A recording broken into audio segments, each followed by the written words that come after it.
So before too, are there any sports you played? Have you played any other sports except golf?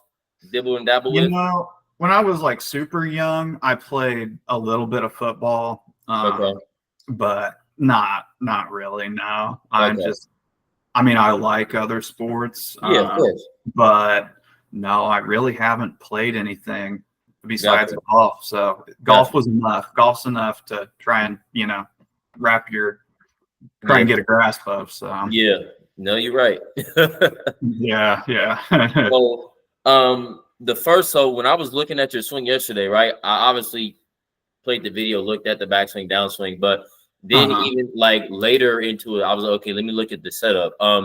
And are you aware of the term balance points? Are you aware of that term? Yeah, yeah, Okay. definitely, definitely. So, yeah. So where would you say the balance should be within your feet just before hitting the ball? I always try, and I was like actually explaining this to my buddy Mhm. yesterday because he's one of these like field players. He's a good player. Like Yeah. me and him routinely shoot like within 3 shots of one another. And any Right. given day, I can beat him, he can beat me. Mhm. But he I don't know if you can see this, but he had this weight all the way back here. I'm like, dude, you gotta Right. get that up in the balls of your feet. Like you Yep. gotta be able to like lift your heels up a little bit. At Right. least that's my theory. And that's kind of what I see in like Yep. better players. So Yep. yeah. I agree. Yeah. Do you think there's an issue with that in my Very, very minute, but so here's what I'm gonna do. You'll be able to notice it. So uh-huh. I'm gonna draw this line right here, right? Uh-huh. So I'm drawing the line from your armpits, right? Uh-huh. And then going straight down. And then what else I'm gonna do is I'm going to draw a line in the front of your head, straight down here. Make sure it's Mm-hmm. parallel. Mm-hmm. And then I'm gonna draw a line in the back of your hips. Gotcha. Let's see. That's pretty parallel. So then now what I want you to notice is, especially when you talked about heel contact, right? Uh-huh. So before we even start, when you look at the middle purple line, where would you say it's indicating where the weight in your feet are right now? Well, with that, Mhm. it's definitely not in the heels. Like it's up in the toes for sure, Exactly. 100%. And one other thing, and maybe you were going to get to this, but Yep. that line on the front of my head, Yep. I always like from the down the line perspective, I'm sure you noticed, but I kind of back away from it. And I'd like to keep it more out over. Now, I think I keep my hips fairly deep. Maybe it doesn't show on this one, but Yep. No, it shows. Yep, you do. yeah, yeah. So Yep. one thing I see in like really good players oftentimes is if you were to like draw a line on the top, they kind of they Yeah. lower at impact. And Yep. I might lower a hair, but I'd like to get that lowering a little bit more, but I cannot figure out how to do that, Yep. honestly. So, Yep. because I always like fat it or whatever. Mhm. So, but it would make sense because if I'm up here and then impact like I'm the same level, Yeah. but if I'm lower, I could like keep that arm more, Then. Right. thin. Yep. So, yeah. Yep. So I'm glad you took the words out of my mouth. So when we go back here, right? So your backswing is, in terms of balance points, are good here. But Mhm. so when you start to transition, as you Mhm. said, you notice how the head backs up away from it, right? Like this Yep. far. And so Absolutely. I would even in this case, right? Because you're in a good position here in terms of the club, but in the case of getting the club face on the ball, right? You talked about heel strike. So let Mhm. me get up real fast to show you. So Yeah, if, sure. if I'm here, grab the golf club. So if I'm here and then I get to, I'm a little on my toes, then I get to my backswing, but Uh-huh. then I start moving this way. Yeah. Where would you say, what part of the club face is going to get on the ball now? Just based off. Yeah. well, you're kind of forced to throw it out, you know. So Right. I mean that it makes sense for sure. Right. Yep. And also you talked about heel contact, because so if I'm going back here and throwing it out, then that means I'm changing Mm-hmm. my radius from, say, being initially on the ball here to the middle, and then because when I back out here, then I have to lengthen, so that lengthens my arms, and that brings the heel of the club closer to the ball. 100%. Yeah. So, and then as well, you talked about getting down in transition, right? Uh-huh. So, and actually, let me show you here. You can see it here. So, I'm gonna go.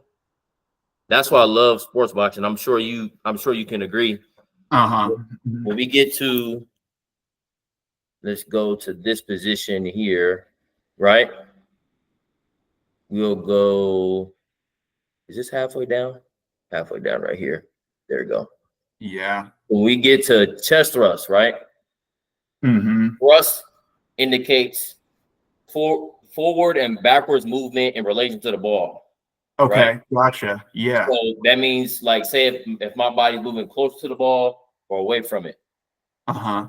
So Uh-huh. as indicated with that gap between that line on your head Uh-huh. and also the chest thrust number, you're moving back Back. just 2 Yeah. inches, right? Right. Yeah. And so which is very unique, because most times if people move their chest back, then this goes. Right. But I don't. Like I Right. stay right on that line. Right. Very Right. interesting. But however, in the sense of no matter what, there's always a relation in terms of, because if my hips go back, then my chest has to go down a change, and then vice versa. So Yeah. but that's why it's so important to have the balance points, because say, for example, if you're more on the balls of your feet, because basically you're just reacting to balance. So if I'm on my toes, then eventually as I keep going, I'm going to eventually start moving back towards my heels to try to find there. Yeah. Gotcha. Versus, say, for example, if you were like, say, a little bit closer and a little bit taller, right? Mm-hmm. Then if I'm on the balls of my feet, and also one thing I like to do is like tuck the pelvis, right? Because Like the anterior pelvic tilt. Is that what you're trying to get at? Okay. Posterior. Yep. Oh, posterior. Okay. Yep, posterior. Gotcha. Yep. Gotcha. So kind of like, I like to describe it as like an end of a deadlift. So if I'm doing a deadlift, right? Uh-huh. If I'm getting to here, my glutes are engaged, my core is engaged. So kind of the same thing.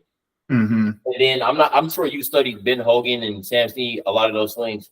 Mm-hmm. A lot of times they have this posture, right? Right. But then when they get down, they're here.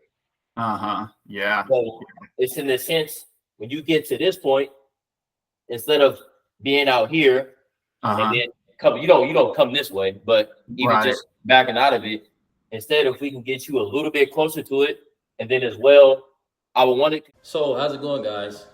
So for those who have gotten a chance to work with me, you guys probably know that within my lessons and my teaching, that I like to relate different sports in order to make golf more simple. Now, why is that? Because I'm an athlete myself. I've played many sports under the sun. I've played basketball, football, baseball, volleyball, soccer, ran track. I did almost any sport under the sun. And I love other sports. It helps correlate to my golf game to make me better. So with that, I like to incorporate these different terminologies from different sports in order to have a more relatable experience with my students, and for them to go away with a better understanding that's more simple for them to take away for their golf game, instead of feeling so bogged down and complicated from the different terminologies from golf. So with that, for all my athletes who are trying to get better at this game, comment down below ready, and let's get started. You can see when you go to setup, at your setup here, you can see how, it's a little glitchy. There we go. So when you see your setup, you have a pretty straight back, but I would want it where you have it a little bit just more inclined, where you get a little posterior tilt. Because then, say for example, if you start with, exactly. Yep. Yeah. All right. Say for example, if you start with posterior, then what are you gonna want to do as you come down? Well, I mean, if I'm starting with that, then the opposite, would be more of that. Exactly. Yeah. And then so we go from posterior to anterior, then what is that doing in terms of what I want to do? Right. It's doing exactly what you want. Right. Yeah. Exactly.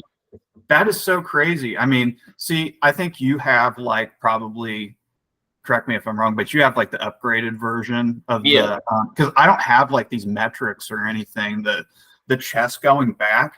But yeah, it's so interesting because if those hips are staying deep and the chest is still going, like that doesn't, it's just, it seems like an anatomical impossibility, but it's just my unique sort of move. And you know, a lot of times, especially with golfers that have been playing for a long time, like even like say like an Adam Scott or whatever, like he's somewhat. I'm not sure if I'm sure you've heard of George Gaines before, but he describes a lot of times how if you notice Adam Scott addresses the ball on the heel, and then he does the same thing and then gets it in the middle of the club face.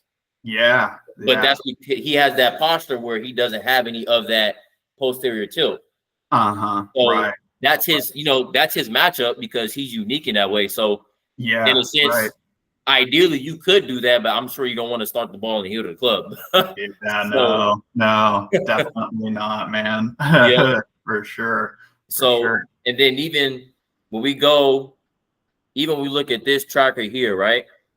When we look at club head thrust, right? Club head thrust is indicating that you're moving the club head, right? So negative means away from the ball. So that means that your club head is moving this way, right? Okay. But then at the same time, because we know you're moving back, because we know we can't move it forward that way. If I'm moving back, I'll miss the ball. Yeah, right. So in a sense, you're athlete in terms of being a good golfer, you're trying to find the middle of the face. Because you're throwing it, but at the same time, you're trying to bring it back in. At the last minute to get the middle of the club face. Right. But in terms of, it's very minute in terms of just seeing how you're in the downswing, but just how you talked about impact, right? When it comes to impact, even as you go through here, because your plane is very good. So, but just coming through impact, you can see how it's a little flippy. Right. And it's just because you of backing out of it a little bit. Right. And then obviously if I have any sort of, obviously we release it, but if I have any sort of flip, right, where my arms are going, then what's not moving? Yeah, the torso and the chest. Right. Area. Right. So then from there, then that takes over a little bit. And then obviously you keep going to the follow through. So what I would want to do is, like I said, to add a little bit more posterior tilt, and then like you get a little bit closer to it. So one thing I like to do to kind of ensure it in terms of like practice, say for example, you take your normal setup, right? How you normally do it. Then from here, bring the club up right in front of you. And then before bringing the club down, just stand an inch closer to it. And then we'll go straight down from there. Yeah. Okay. Gotcha. Because then, have you ever heard the term from the old timers saying that you never can stand too close to the ball? I have heard that, but not for a while, actually. Right. Yeah. Okay. Because in a sense, our brain is pretty smart in knowing, especially as a good golfer, right? If I'm standing too close to it, right, now I'm going to be able to move back this way and have that matchup. Right. Because you're trying to find space. Because when you're too close to it, you feel like you don't have enough. So okay, let me get back here to try to find some more space. Right. Yeah. Well, that's honestly like a great observation, because I never have put those, kind of connected those dots. Even I'm pretty well versed in like the mechanics of the swing, but having the metrics that you have and stuff, like all that makes sense for sure. Yeah, and it's funny because I've had like several people recently who, they know a thing or two about the swing. They've kind of commented on that, and I don't think probably for the same reasons you did, but they say you need more of that pelvis kind of tucked under. Right. So, I mean, all these people are saying it. It's probably true. Yeah. And two is just more so even from a, I mean, I'm you're not injured, but from an injury perspective, because even I was the same where I was more so on my heels, I think, when I was start having my swing. Yeah. So then I had to feel like I get my legs up. But even more important, you just engage in your core more, which is always good. Right. Especially with golf, in a sense, all this rotation on the spine. And then if we don't have our core engaged down the road or repeated swings, injury. Yeah. So yeah, I've heard several guys, they weren't talking to me, but they, just on YouTube and stuff. And they always talk about, roll that pelvis under and feel like you could take a punch almost, Right. So that really engages it. And I've kind of experimented with that feel before. But it was just very brief. I didn't really stick with it or anything, because just like anything, you get so accustomed to like one way of doing it. You're like, oh, this shit feels, horrible. But I think it's going to be, worth, trying it out and implementing it, because I mean, there is that, you can tell just by like, even if we didn't have any of these lines, there is that little like curve at the bottom of my back. Anterior. Yeah, it's like I'm shooting the moon or something. So yeah. I remember and this probably goes back to when I like literally first started. I've never really had like lessons or anything. I mean, I've tried to just like self-study, but when I was really young, probably like 13 or 14, I did get a lesson from a guy, and he kind of recommended me to do that, but that's fucking wrong, man. That's not right. So yeah. Well, it's just with anything, right? And I like to, even more so, that's why I ask you like any other sports you play, right? Because even say if I'm playing football, basketball, or anything, I like I'm sure you know what a counter movement jump is, right? Yeah.